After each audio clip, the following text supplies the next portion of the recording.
దేవుని యందు ఉంచవలసిన విశ్వాసము, విశ్వాసము ద్వారా జరిగించే కార్యాలు. ఈ విషయాన్ని గూర్చి గత పాఠ్యాంశములలో మనం నేర్చుకుంటూ, ఇదిగో ఈ భాగానికి మనం వచ్చాం. భూమి మీద పుట్టినటువంటి ప్రతి మనిషి కూడా దేవుని యందు విశ్వాసం ఉంచవలసిన వాడుగా ఉన్నాడు. కానీ ఈ విషయం తెలియక తన్ను తానే నమ్ముకుంటున్నాడు, తన బలాన్ని ఆశ్రయిస్తున్నాడు, తన చుట్టూ ఉన్నటువంటి మనుషులను నమ్ముతున్నాడు. పరలోకమందున్న దేవుని మాటలను మనిషి నమ్మలేకపోతున్నాడు, విశ్వాసం ఉంచలేకపోతున్నాడు. అయితే చరిత్రలో ఎన్నో దృష్టాంతాలను దేవుడు మన కొరకు వ్రాయించి ఉంచాడు. ఎంతోమంది తమ తమ జీవితాలలో దేవుని యందు విశ్వాసం ఉంచి జరిగించినటువంటి గొప్ప గొప్ప కార్యములను గూర్చి దేవుడు మన కొరకు గ్రంథములో వాటిని వ్రాయించి మనకు నేర్పిస్తున్నాడు.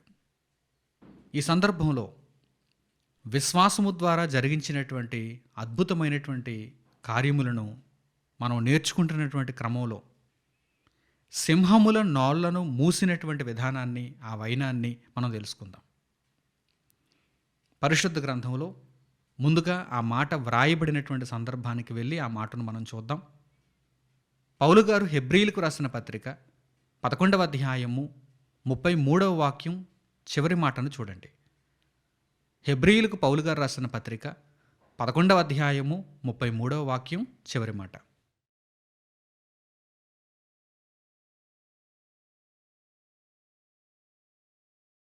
సింహముల నోళ్లను మూసిరి. విశ్వాసము ద్వారా సింహముల నోళ్లను మూసిరి. జంతువులలో బలమైనటువంటి జంతువు, క్రూరమైనటువంటి జంతువు, ఎంతో వీరత్వము కలిగినటువంటి జంతువు సింహము. అడవికి రాజు సింహము. ఈ సింహమును చూస్తే దాని యొక్క గాండ్రింపుకే మనుషులు భయపడిపోతారు. సింహము యొక్క గాండ్రింపుకు మనుషులు భయపడిపోతారు. అటువంటి సింహముల నోళ్లను మూసిరి. దేని ద్వారా? విశ్వాసము ద్వారా.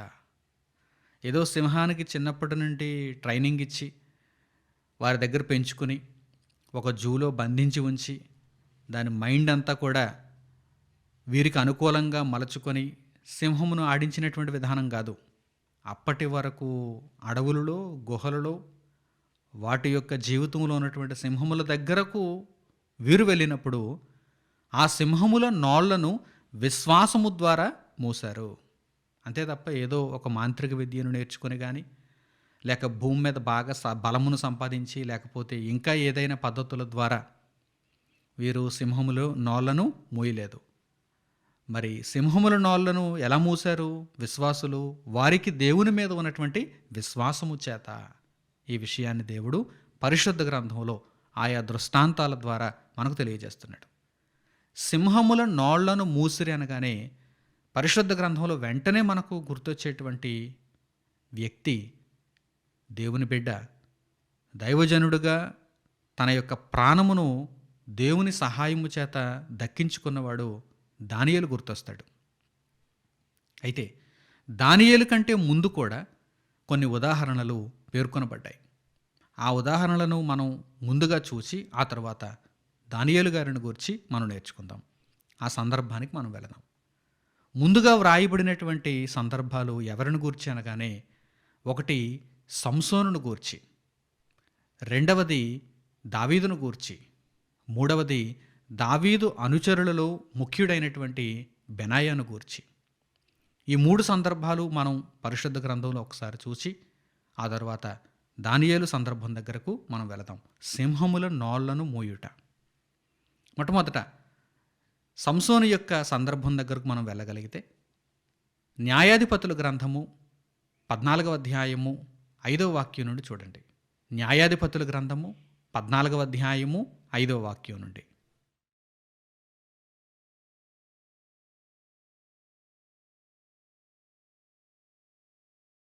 అప్పుడు సంసోను తన తల్లిదండ్రులతో కూడా తిమ్నాతునకు పోయి తిమ్నాతు ద్రాక్ష తోటల వరకు వచ్చినప్పుడు కొదమసింహము అతని ఎదుటికి బొబ్బరించుచూ వచ్చాను. యెహోవా ఆత్మ అతనిని ప్రేరేపింపగా అతని చేతిలో ఏమీయూ లేకపోయినను ఒకడు మేకపిల్లను చీల్చునట్లు అతడు దానిని చీల్చెను. అతడు తాను చేసినది తన తండ్రితోనైనను తల్లితోనైనను చెప్పలేదు.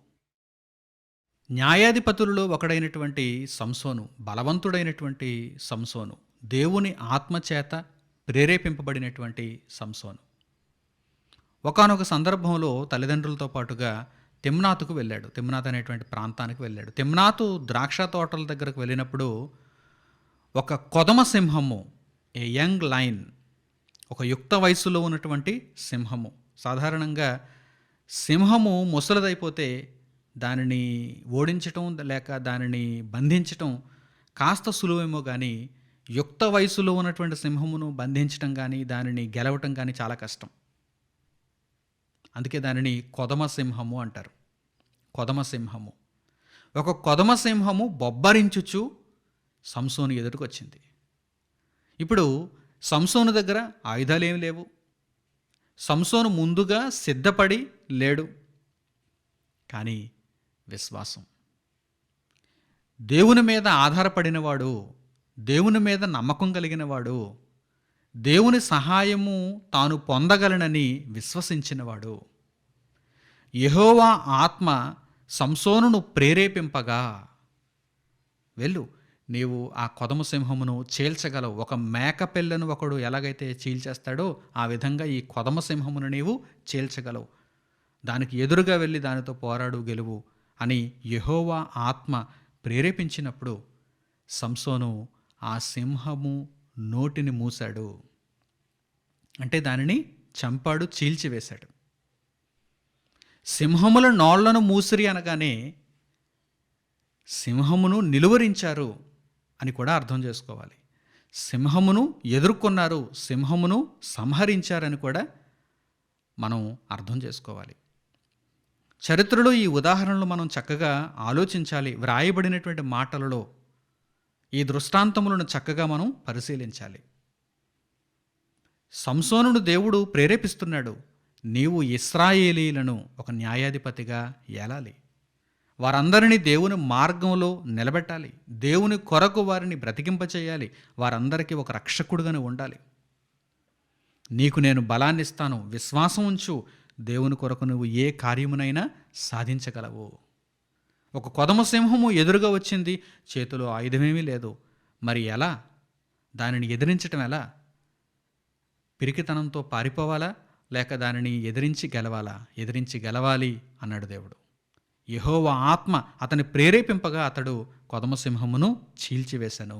ఒక మేకపిల్లను చీల్చివేసినట్టుగా చీల్చివేశాను. ఈరోజు నీవు నేను మనమంతా దేవుని కొరకు బ్రతుకుతున్నప్పుడు దేవునిదైనటువంటి ఈ జీవితంలో మన చేతులలో ఏమీ లేకపోవచ్చు. అంటే శత్రువును ఎదుర్కోవటానికి తగినన్ని ఆయుధాలు మన చేతులలో ఏమీ లేకపోవచ్చు. కానీ మన చేతిలో ఉన్నటువంటి, మన జీవితంలో ఉన్నటువంటి ఏకైక ఆయుధం విశ్వాసం. ఈ విధంగా మన జీవితాలు ఉంటే, విశ్వాసముతో నిండిపోయిన జీవితాలుగా, విశ్వాసముతో ముడిపడిన జీవితాలుగా మన జీవితాలు ఉంటే తప్పకుండా దేవుడు మనకు విజయమునిస్తాడు. మనలో ఉన్న విశ్వాసము మనకు విజయమును సంపాదించి పెడుతుంది. కనుక దేవుని యందు విశ్వాసం ఉంచాలి. ఇక చరిత్రలో ఇంకా ముందుకు మనం వెళ్ళగలిగితే, ఇశ్రాయేలీయులను పరిపాలించినటువంటి రాజైన దావీదు కూడా సింహమును నిలువరించాడు. సింహము నోటిని మూశాడు. సింహము, ఎలుగుబంటి ఇటువంటివి తన తండ్రి తనకు అప్పగించినటువంటి ఆ మందను ఎప్పుడైనా దాడి చేసినప్పుడు వాటిని నిలువరించి, వాటిని చంపి, వాటి చేతుల్లో నుండి ఆ గొర్రెపిల్లను తప్పించినట్టుగా మనకు చరిత్రలో కనిపిస్తుంది. అప్పటికి దావీదు యుద్ధ నైపుణ్యత కలిగిన వాడేం కాదు, చేతులలో అనేకమైనటువంటి ఆయుధాలు కలిగిన వాడేం కాదు. మందను కాచుకుంటున్నాడు. అటువంటి స్థితిలో దావీదు ఏం చేశాడో, దావీదు యొక్క సాహసాలు ఎలా ఉండేటివో, దేవుని యందు విశ్వాసం ఉంచినటువంటి దావీదు దేవుని యొక్క సహాయముతో సింహమును ఎలా నిలువరించాడో పరిశుద్ధ గ్రంథంలో మనం చూడాలి. దావీదు మాటలలోనే మనం ఈ సందర్భాన్ని ఒక్కసారి జ్ఞాపకం చేసుకుందాం.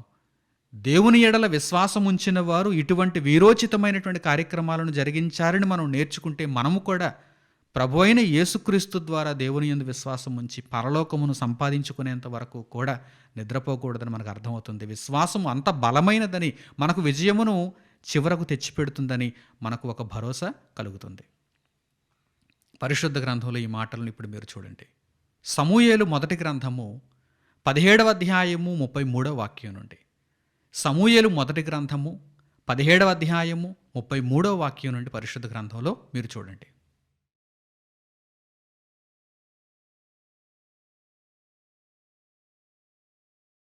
సౌలు, ఈ ఫిలిష్తీయును ఎదుర్కొని వానితో పోట్లాడుటకు నీకు బలము చాలదు, నీవు బాలుడవు, వాడు బాల్యము నుండి యుద్ధాభ్యాసము చేసిన వాడని దావీదుతో అనెను.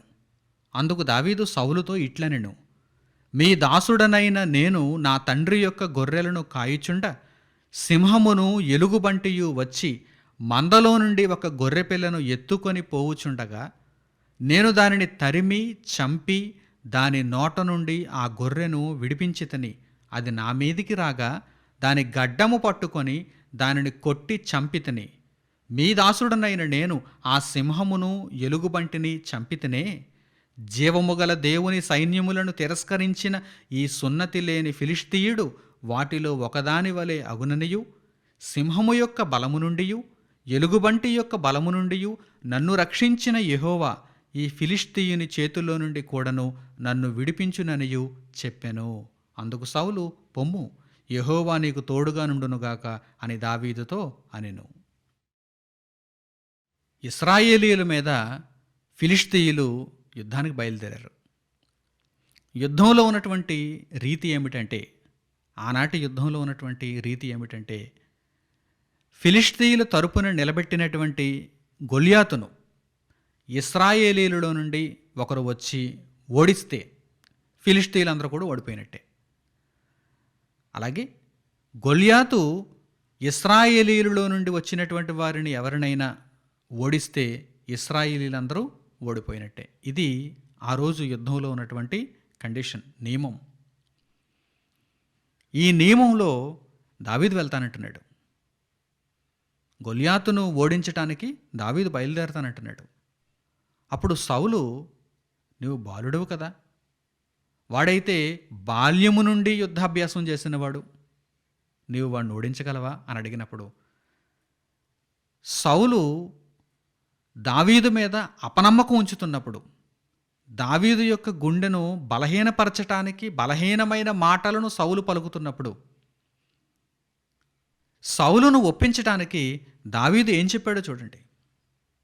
నిజంగా ఆ మాటలను వింటే ఎవరైనా ఒప్పుకోవాల్సిందే. ఏంటి, నీవు సింహమును ఎలుగుబంటిని చంపేశావా, నిలువరించావా?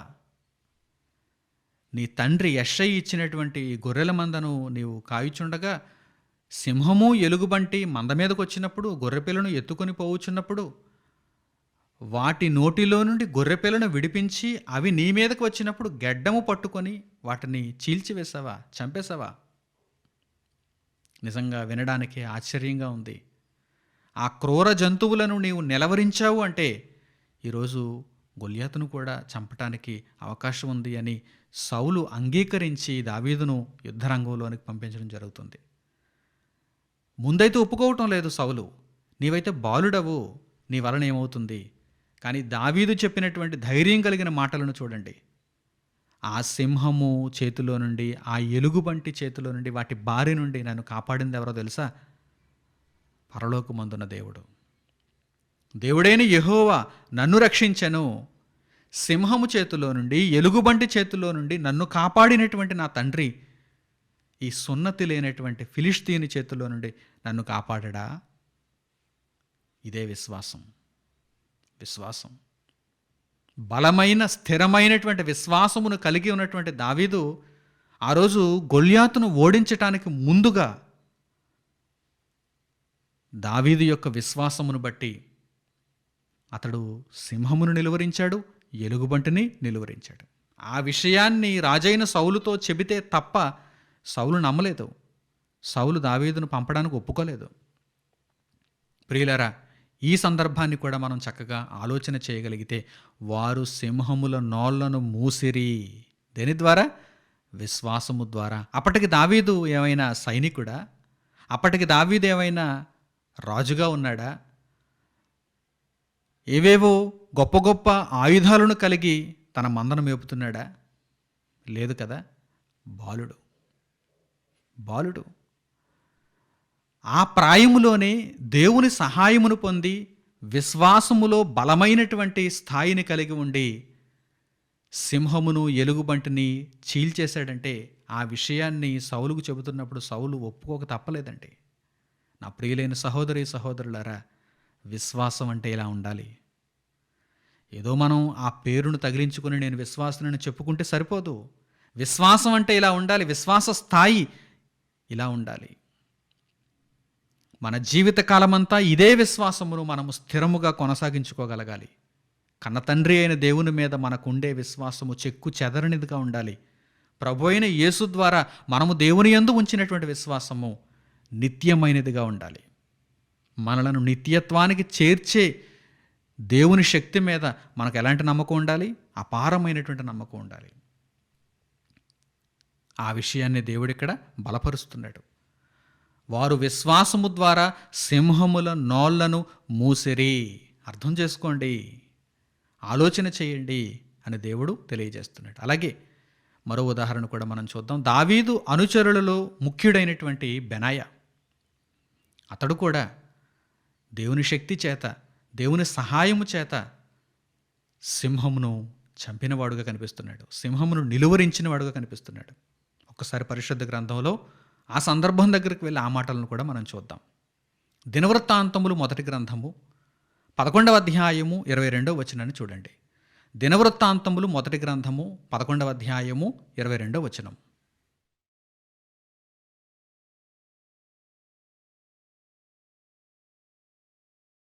మరియు కబ్సెయేలు సంబంధుడును పరాక్రమవంతుడునైన యొకనికి పుట్టిన యెహోయాదా కుమారుడైన బెనాయాయును విక్రమ క్రియల వలన గొప్పవాడాయెను. ఇతడు మోయాబీయుడగు అరీయేలు కుమారులనిద్దరినీ చంపెను. మరియు ఇతడు బయలుదేరి హిమము పడిన కాలమున ఒక సింహమును ఒక గుహయందు చంపివేశెను. దావీదు అనుచరులలో ముఖ్యుడైనటువంటి బెనాయాను గూర్చి ఇక్కడ ప్రస్తావిస్తూ పరిశుద్ధ గ్రంథంలో తెలియచేయబడిన మాటలను మీరు చూడండి. తన యొక్క విక్రమ క్రియలు, అతడు సాహసోపేతమైనటువంటి కార్యక్రమాలను ఏ విధంగా జరిగించగలిగాడు? దేవుని ఎడల అతనికి ఉన్నటువంటి విశ్వాసము, అది తప్ప మరొకటి లేదు అక్కడ. హిమము పడిన కాలమున అతడు ఒక గుహయందు సింహమును చంపివేశను. అతడు వీరోచితమైనటువంటి కార్యక్రమాలను విశ్వాసము ద్వారా జరిగించాడు. అలాగే మోయాబీయులను కూడా, శత్రువులను కూడా అతడు చంపినవాడుగా కనిపిస్తున్నాడు. ఈ మాటలను పరిశుద్ధ గ్రంథంలో పొందుపరిచి దేవుడు మనకు నేర్పించదలుచుకున్నదేంటి? విశ్వాసము ద్వారా వీరు ఎంతటి గొప్ప గొప్ప కార్యములనైనా సరే జరిగించారు. ఒక సంసోనును మీరు చూచినా, దావీదును మీరు చూచినా, బెనాయాను మీరు చూచినా, వీరు విశ్వాసము ద్వారా దేవుని మీద ఆధారపడి తమ స్వంత బలము చేత కాదు, దేనినో నమ్ముకొని కాదు, ఈటెనో కత్తెనో నమ్ముకొని కాదు, దేవుని మీద ఆధారపడి దేవుడు నన్ను రక్షిస్తున్నాడు, దేవుడు నాకు సహాయంగా ఉన్నాడు అని సింహములను చంపివేశారు, సింహములను నిలువరించారు, వాటిని లేకుండా చేశారు. అయితే ఇప్పుడు అత్యంత కీలకమైనటువంటి దృష్టాంతం దగ్గరకు మనం వెళదాం. ప్రధానమైనటువంటి ఉదాహరణ దగ్గరకు మనం వెళదాం. సింహముల నోళ్లను మూయటం. ఇప్పటి వరకు మనం చూసినటువంటి సందర్భాలన్నీ కూడా, అంటే ఒక సంసోను కావచ్చు, లేకపోతే దావీదు కావచ్చు, లేకపోతే బెనాయా కావచ్చు, వీరు ఎదురుపడినటువంటి సింహమును చంపివేశారు. అయితే ఇప్పుడు మనం చూడబోయేటువంటి సందర్భం ఎలాంటిదంటే, దానియేలు సింహముల గుహలో పడవేయబడ్డాడు. తన దేవునికి ప్రార్థన చేస్తున్నందుకు, దానియేలు తన దేవునికి ప్రార్థన చేస్తున్నందుకు, పరలోకమందున్న తండ్రికి విజ్ఞాపన చేస్తున్నందుకు, ఆ కారణము చేత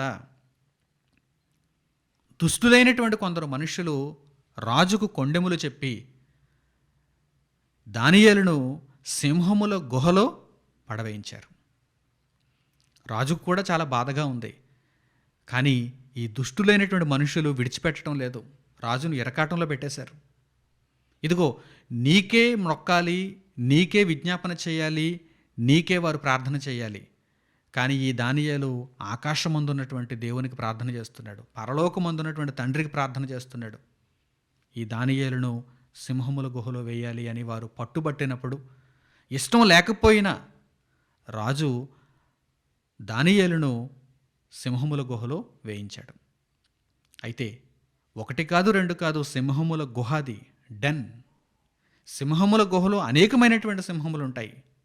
ఒకదానిని నిలువరించటం కంటే అనేకమైన వాటిని నిలువరించడం ఎంత కష్టం చెప్పండి. అయితే విశ్వాసము ఒక సింహమునైనా, అనేక సింహములనైనా, మందలుగా వచ్చినటువంటి సింహములనైనా సరే నిలువరించగలుగుతుంది. విశ్వాసమునకున్నటువంటి శక్తి అటువంటిది. దేవునికి విజ్ఞాపన చేసేటువంటి దానియేలు రాజు ఎన్ని ఆజ్ఞలనిచ్చినా కానీ తనకు మొట్టమొదట దేవుడు గొప్పవాడు. అతడు దర్యావేష్ అయినా, మరే ఇతర రాజైనా, దానియేలు మాత్రం మొట్టమొదట దేవుణ్ణే ఆరాధిస్తాడు, దేవుని ఆజ్ఞల ప్రకారం నడుచుకుంటాడు. కనుక ఒకానొక సందర్భం వచ్చింది. రాజైనటువంటి దర్యావేషుకు కాకుండా మరే ఇతరమైనటువంటి దేవతలకు ఎవ్వరూ మొక్కకూడదని ఒక శాసనమును పుట్టించారు. ఒకవేళ అలా చేసిన పక్షంలో సింహముల గుహలో వేసి చంపుతామని శాసనమును పుట్టించారు.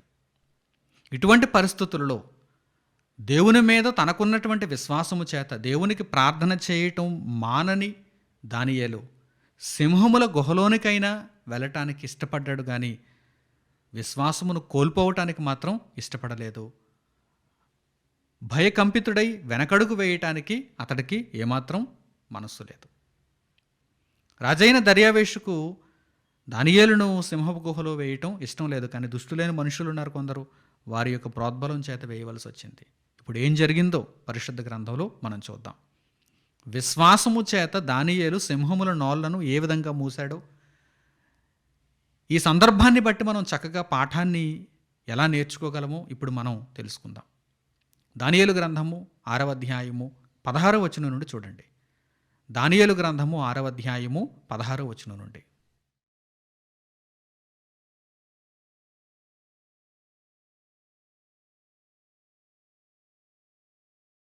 అంతటా రాజు ఆజ్ఞ ఇయ్యగా బంట్రౌతులు దానియేలును పట్టుకొని పోయి సింహముల గుహలో పడద్రోయగా రాజు, నీవు అనుదినము తప్పక సేవించుచున్న నీ దేవుడే నిన్ను రక్షించునని దానియేలుతో చెప్పాను. వారు ఒక రాయి తీసుకుని వచ్చి ఆ గుహ ద్వారమున వేసి దాని మూసిరి. మరియు దానియేలును గూర్చి రాజు యొక్క తీర్మానము మారునేమోయని రాజు ముద్రను అతని అధికారుల ముద్రను వేసి దాని ముద్రించిరి. అంతట రాజు తన నగరునకు వెళ్ళి ఆ రాత్రి అంతా ఉపవాసముండి నాట్య వాయిద్యములను జరుగనీయలేదు. అతనికి నిద్ర పట్టకపోయాను. తెల్లవారుజామున రాజు వేగిరమే లేచి సింహముల గుహ దగ్గరకు త్వరపడిపోయాను. అతడు గుహ దగ్గరకు రాగానే దుఃఖస్వరముతో దానియేలును పిలిచి, జీవముగల దేవుని సేవకుడువైన దానియేలు, నిత్యము నీవు సేవించుచున్న నీ దేవుడు నిన్ను రక్షింపగలిగనా అని అతనిని అడిగాను. అందుకు దానియేలు, రాజు చిరకాలము జీవించునుగాక, నేను నా దేవుని దృష్టికి నిర్దోషినిగా కనబడిదని గనుక ఆయన తన దూతనంపించి సింహములు నాకు ఏ హానియూ చేయకుండా వాటి నోళ్లు మూయించెను. రాజా, నీ దృష్టికి నేను నేరము చేసినవాడను కానుగదా అనెను. రాజు ఇందును గూర్చి యతి సంతోషభరితుడై దానియేలును గుహలో నుండి పైకి తీయుడని ఆజ్ఞ ఇయ్యగా బంట్రౌతులు దానియేలును బయటికి తీసిరి. అతడు తన దేవుని యందు భక్తి గలవాడైనందున అతనికి ఏ హానియూ కలుగులేదు. రాజు ఆజ్ఞ ఇయ్యగా దానియేలు మీద నిందమోపిన ఆ మనుష్యులను వారు తోడుకొని వచ్చి సింహముల గుహలో పడద్రోసరి. వారిని, వారి కుమారులను, వారి భార్యలను పడద్రోసరి. వారా గుహ అడుగునకు రాకమునుపే సింహముల పాలైరి. సింహములు వారి ఎముకలను సహితము పగులగొరికి పొడి చేసెను. ఇదే జరిగిన సందర్భం. విశ్వాసము ద్వారా దానియేలు సింహముల నోళ్లను ఏ విధంగా మూశాడో ఈ చరిత్ర పాఠాన్ని మనం చదివితే మనకు అర్థమవుతుంది. నా ప్రియులైన సహోదరి సహోదరులారా, విశ్వాసం అంత గొప్పది, అంత గొప్పది. అలాగని అక్కడ చాలామందికి ఒకవేళ సందేహాలు పుట్టి ఉండవచ్చు. సింహములకు ఆ రోజు మనుషులను చంపేటువంటి ఉద్దేశం లేదేమో, గుహలో ఉన్నటువంటి సింహములకు కడుపు నిండిందేమో, అవి ఆకలితో లేవేమో, ఏదో పరిస్థితులలో దానియేలు తప్పింపబడి ఉన్నాడేమో అనుకుంటున్నారా? అందుకే దేవుడు తరువాత కూడా జరిగిన దానిని వ్రాయించాడు. సింహములు ఆకలితో ఉన్నాయి. సింహములు మనిషి కనిపిస్తే చంపి తినివేయాలనేటువంటి ఉత్సుకతతో ఉన్నాయి.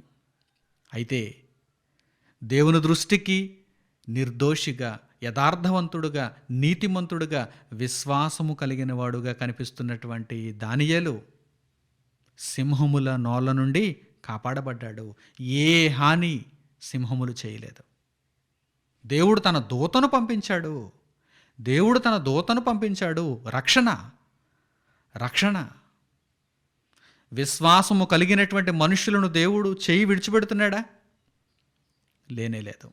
కంటికి రెప్పవలే కాపాడుకుంటున్నాడు ఆయన, పరిరక్షిస్తున్నాడు ఆయన. గొప్ప విశ్వాసమును ప్రజలు దేవుని యందు ఉంచగలిగితే ప్రజలకు దేవుడు గొప్ప రక్షణను చూపిస్తాడు. నా ప్రియులైన సహోదరి సహోదరులారా, విశ్వాసం అంటే తేలికైన మాటలతో తీసి పారేయదగినది కాదు. విశ్వాసము చాలా బలమైనదిగా ఉండాలి, స్థిరమైనదిగా ఉండాలి. మీరు దేవుని మీద ఎంత విశ్వాసము చూపిస్తే అంత గొప్ప ఫలితాన్ని పొందుతారు, అంత గొప్ప ఫలితాన్ని పొందుతారు. అపారమైనటువంటి విశ్వాసాన్ని చూపించండి. మీరు దేవుడు ఇచ్చేటువంటి ఆ గొప్ప రక్షణను ఆశ్చర్యకరమైనటువంటి రీతిలో అనుభవిస్తారు. ఆశ్చర్యకరమైనటువంటి రీతిలో మన జీవితంలో దేవుడు ఇచ్చినటువంటి ఆయుష్కాలంలో దేవుని ఎడల మనం నమ్మకత్వంతో విశ్వాసమును చూపగలిగితే దేవుడు మనకు అనుగ్రహించే బహుమతి మాత్రం చాలా గొప్పదిగా ఉంటుంది. దానియేలుకు దేవుని మీద విశ్వాసం ఉంది. స్థిరమైన మనస్సుతో సింహముల గుహలోనికి వెళ్ళిపోవటానికి అతడు అంగీకరించాడు. భయపడి వెనకడుగు వేయలేదు. పిరికి గుండెతో అతడు లేడు. నా దేవుడు సమర్థుడు, నా దేవుడు నన్ను నిర్దోషిగా ఎంచితే నన్ను కాపాడడానికి సమర్థుడు అని విశ్వసించి గుహలో అడుగుపెట్టాడు. అయితే సింహములు ఎంతో ఆకలితో ఉన్నా కానీ, నరుడైన వాడు కనిపిస్తే వారి మీద పడి చీల్చివేయాలనేటువంటి ఆరాటంతో ఉన్నా కానీ, దేవుడు తన దేవదూతను పంపించి దానియేలును కాపాడాడు, రక్షించాడు. ఎటువంటి హాని చేయకుండా దానియేలును సురక్షితంగా మరలా బయటకు తీసుకొచ్చాడు. అయితే వెంటనే రాజైనటువంటి దర్యావేషు ఏం చేశాడు చూడండి. దానియేలు మీద ఎవరైతే నింద మోపారో వారందరినీ, వారు మాత్రమే కాదు, వారి యొక్క కుమారులు, వారి యొక్క భార్యలు, వారందరినీ కూడా కుటుంబ సమేతముగా అందరినీ గుహలోనికి పంపించాడు. వారు గుహ అడుగుకు రాకమునుపే సింహములు ఏం చేశాయి చూడండి. వారి మీద పడి చీల్చివేశాను, ఎముకలు పగలగొట్టేశాయి. అంటే వారిని చిన్నాభిన్నం చేసేశాయి. సింహములు దానియేలుకు ఎటువంటి హాని చేయకపోవడానికి కారణం ఏంటి?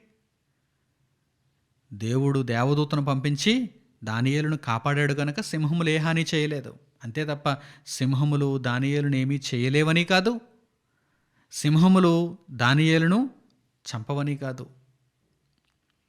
ప్రియులారా, దేవుడు అక్కడ దానియేలు ఉంచినటువంటి విశ్వాసమునకు ప్రతిఫలమును చూపించాడు. వారు విశ్వాసము ద్వారా సింహముల నోళ్లను మూసిరి. దానియేలు చెబుతున్నాడు స్వయంగా, దేవుడు తన దూతను పంపించి నన్ను బలపరిచాడు, నన్ను రక్షించాడు, కనుక నేను ఈరోజు సజీవంగా బయటకు అడుగు పెట్టగలిగాను. నేను సేవించిన నా దేవుడే నన్ను కాపాడాడు. ఇది భావితరాలకు ఒక చక్కని దృష్టాంతంగా ఉండాలని దానియేలు కోరుకున్నాడు. మనమంతా అటువంటి విశ్వాసమును కలిగి ఉండుటకు మన జీవితాన్ని ముందు కొనసాగించుకుంటున్నామా? ఏదో చిన్న ఉపద్రవానికే, చిన్న గాలివానకే విశ్వాసం ఆరిపోయే స్థితిలో మన విశ్వాసాలు ఉంటున్నాయా? లేదు, అలా ఉండటానికి వీలు లేదు.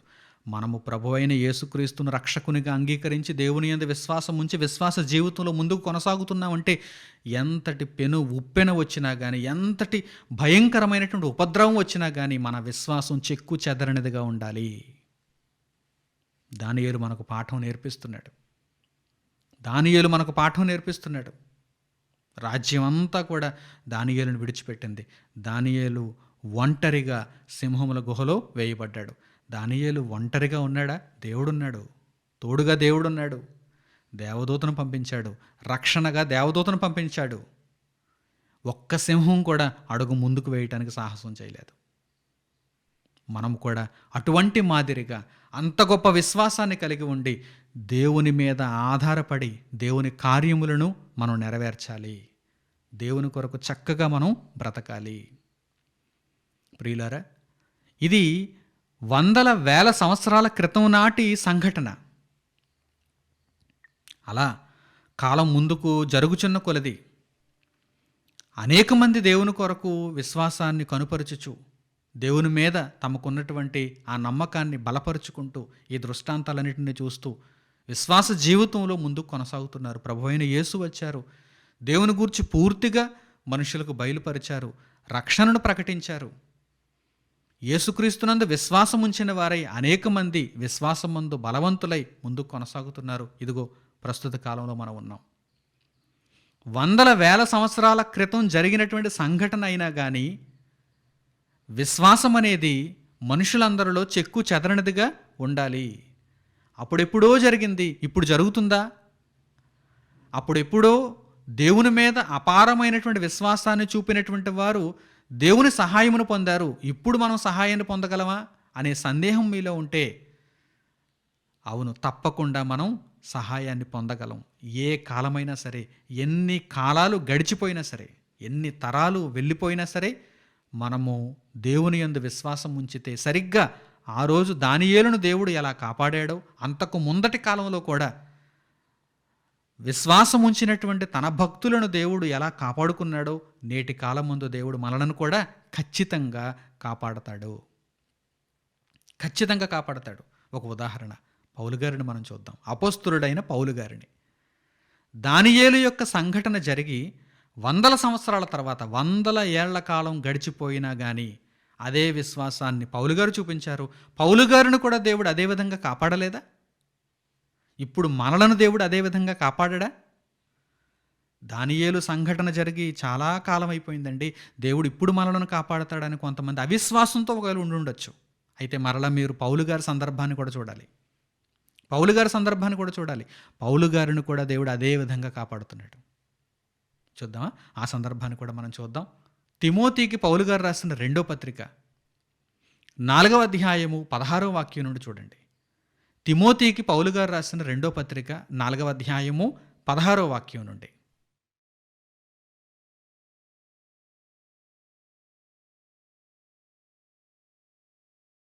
నేను మొదట సమాధానము చెప్పినప్పుడు ఎవడునూ నా పక్షముగా నిలువలేదు, అందరునూ నన్ను విడిచిపోయిరి.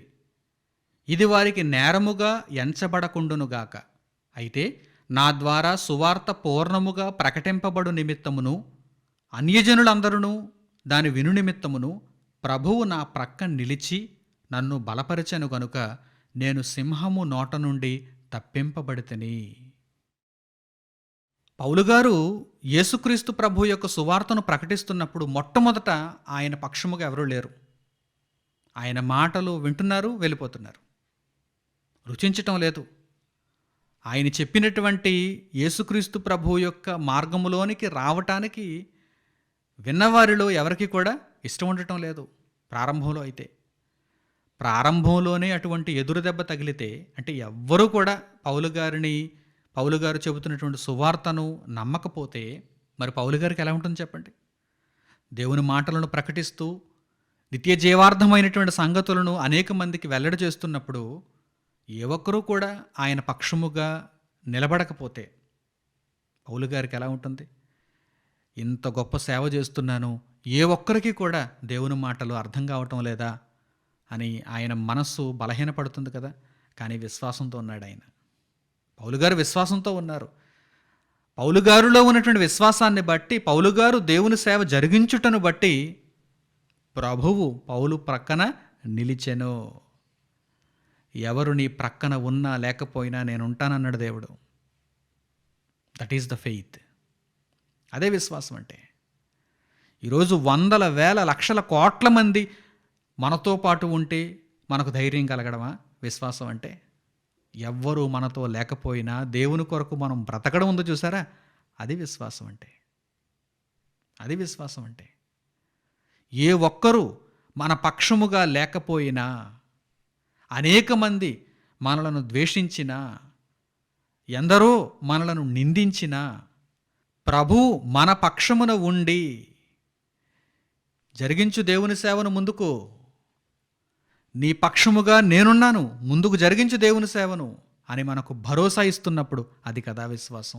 ఆ విశ్వాసమును కదా మనం కలిగి ఉండాలి. పౌలు గారు చూడండి, నేను మొదట దేవుని వాక్యమును ప్రకటించినప్పుడు ఎవ్వరు కూడా నా పక్షమును లేరు, ప్రభు నా పక్షాన ఉన్నాడు అని ధైర్యంగా మాట్లాడుతున్నారు ఆయన.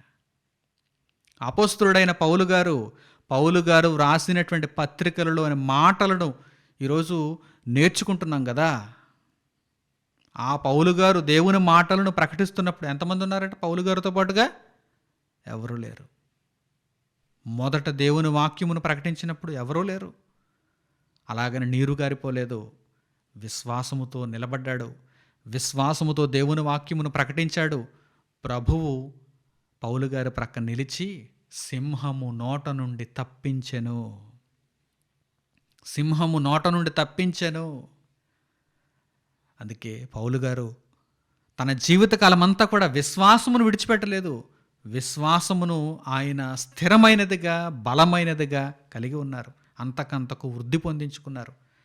మనలో వృద్ధి పొందాల్సింది విశ్వాసమే, అంతకు మించినది ఏదీ లేదు. లోకమందు అంతకు మించిన విలువైనటువంటి ఆస్తి ఇంకేదీ లేదు. విశ్వాసము గొప్పది. ఆ విశ్వాసం మనలో వృద్ధి పొందాలి.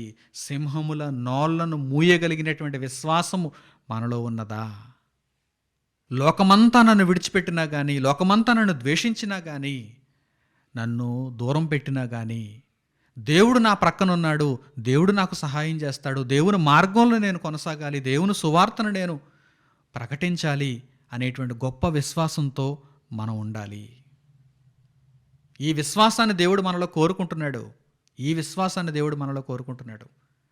నా ప్రియులైన సహోదరి సహోదరులారా, ఏదో నామకార్థ విశ్వాసంతో బ్రతుకులను మీరు సరిపెట్టుకునేవారుగా ఉండకుండా నిత్య జీవార్థమైన ఫలమును పొందేటట్టుగా గొప్ప విశ్వాసంతో మనం జీవించాలి. తెలుగులో ఒక సామెత ఉంటుంది, కొడితే కుంభస్థలాన్ని కొట్టాలని.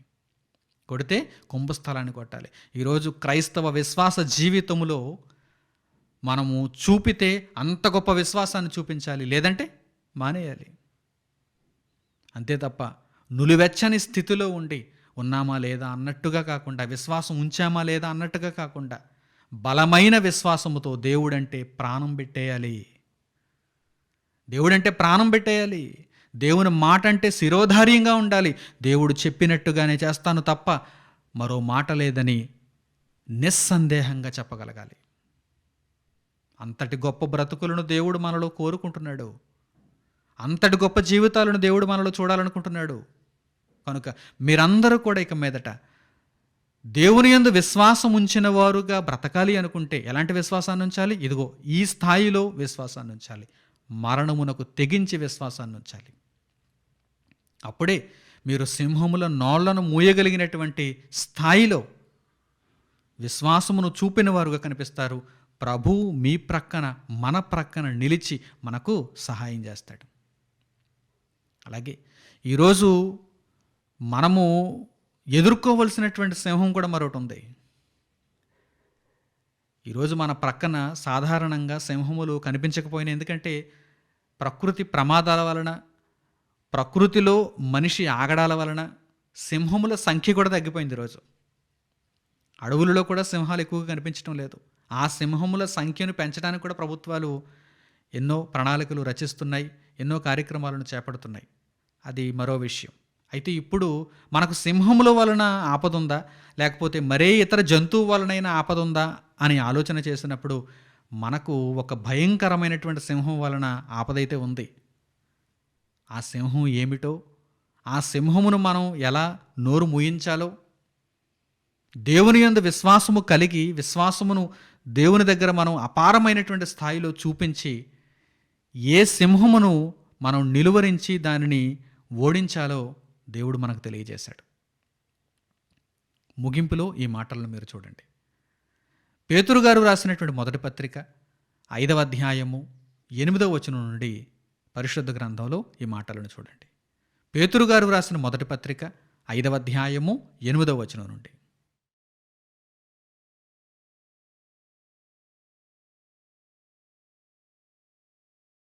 నిబ్బరమైన బుద్ధి గలవారై మెలకువగా ఉండుడి.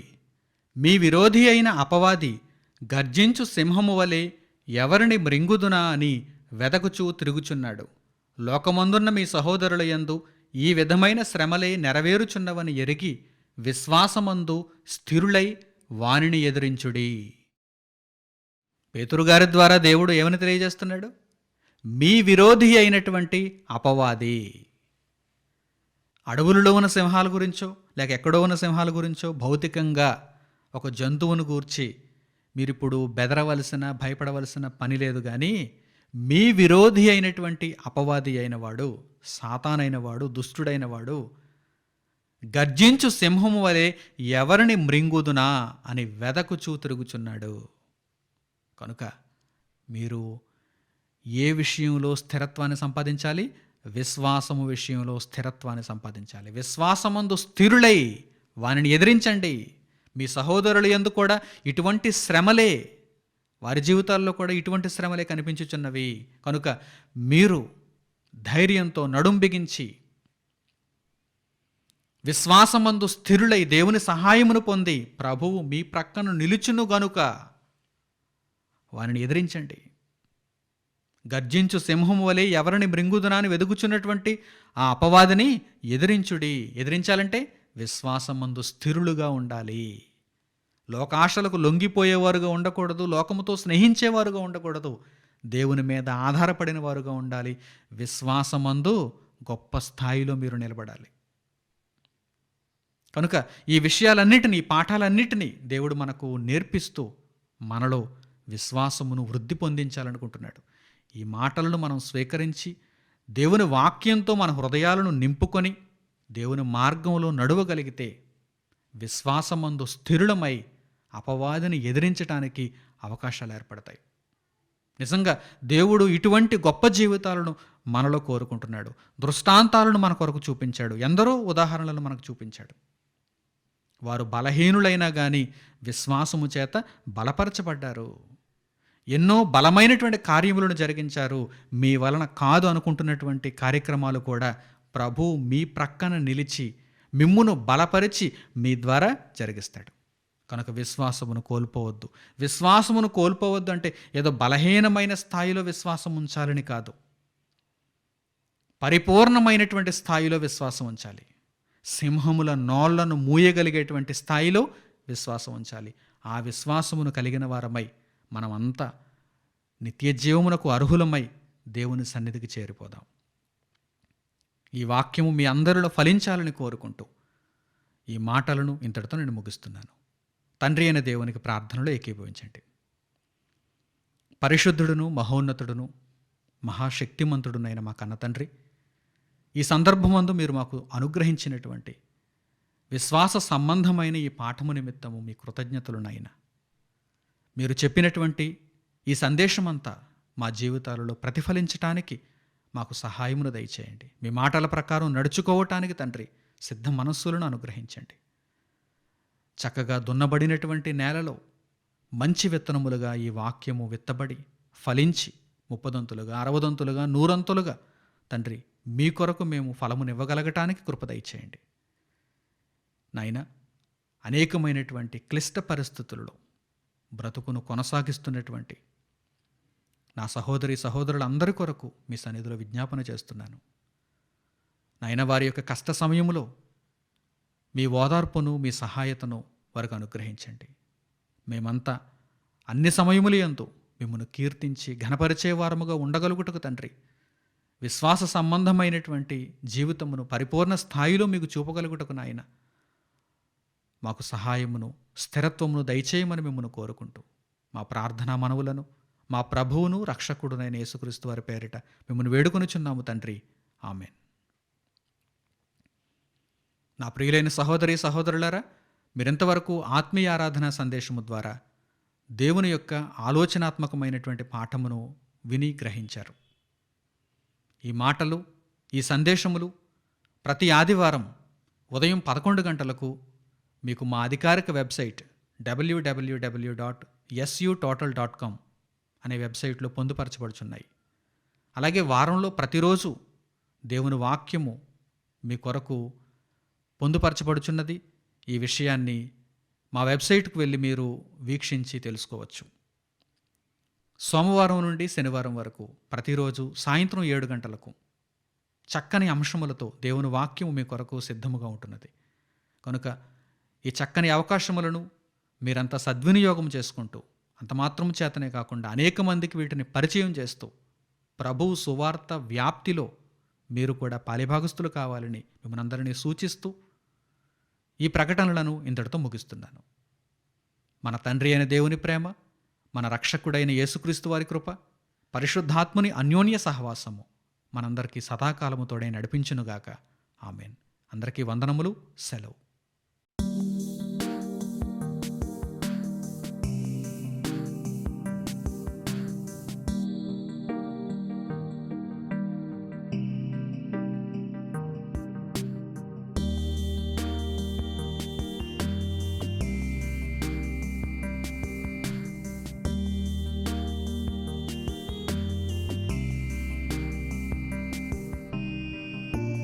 సహోదరులు మణికుమార్ గారు ప్రసంగించిన ఎన్నో ఆత్మ సంబంధమైన సంగతులను ఉచితముగా వీక్షించుటకు సన్ ఆఫ్ గాడ్ ఆన్లైన్ అనే మా యూట్యూబ్ ఛానల్స్ ను తప్పక దర్శించండి.